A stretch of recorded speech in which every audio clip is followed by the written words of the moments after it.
श्रीराम समर्थ.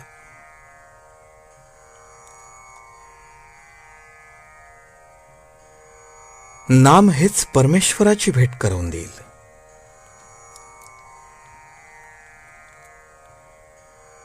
गंगेचा किंवा इतर कोणत्याही नद्यांचा उगम जर आपण पाहिला तर एक एक थेंब स्वच्छ पाणी तेथून खाली पडत असलेले आपल्याला दिसेल. पूर्वपुण्याईमुळे आयुष्यात परमार्थाचा उगमही असाच लहान पण अगदी स्वच्छ असतो. पुढे त्या स्वच्छ झऱ्याचे नदीत रूपांतर होते आणि अनेक ठिकाणांहून वाहत आल्याने तिचे पाणीही काहीसे गढूळ बनते. तसेच आपले जीवनही व्यवहारातल्या बऱ्या वाईट गोष्टींच्या सानिध्यामुळे पुढे गढूळ बनत जाते. परंतु ज्याप्रमाणे पाण्याला तुरटी लावली म्हणजे पाणी स्वच्छ होऊन सर्व गाळ तळाशी राहतो, त्याप्रमाणे कोणतेही काम करताना नाम घेतले तर त्या कर्माचे गुणदोष तळाशी बसून वर निर्मळ जीवनाचा प्रत्यय येतो.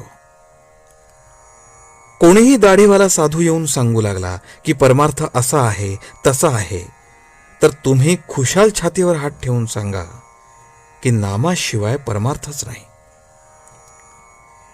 कर्म करताना नाम घेऊन समाधानात राहणे हाच खरा परमार्थ.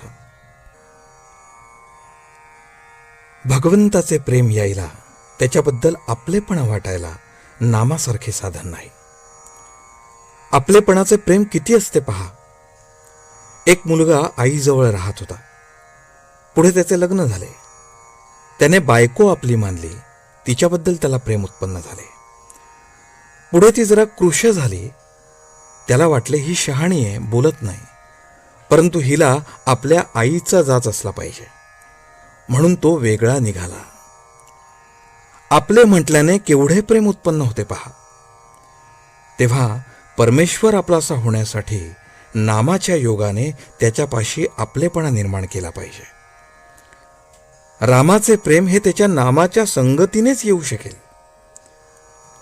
नुसते पुस्तक वाचून परमार्थ सांगणारे भेटतील, पण आचरणात आणून सांगणारे विरळाच. किती किती म्हणून प्रपंच केला तरी अपुराच पडतो. एखादा म्हातारा माणूस आपण पाहिला तर त्याचा संसार खरे पाहू जाता सर्व झालेला असतो. मुले बाळे असतात, सर्व तऱ्हेने तो सुखी असतो.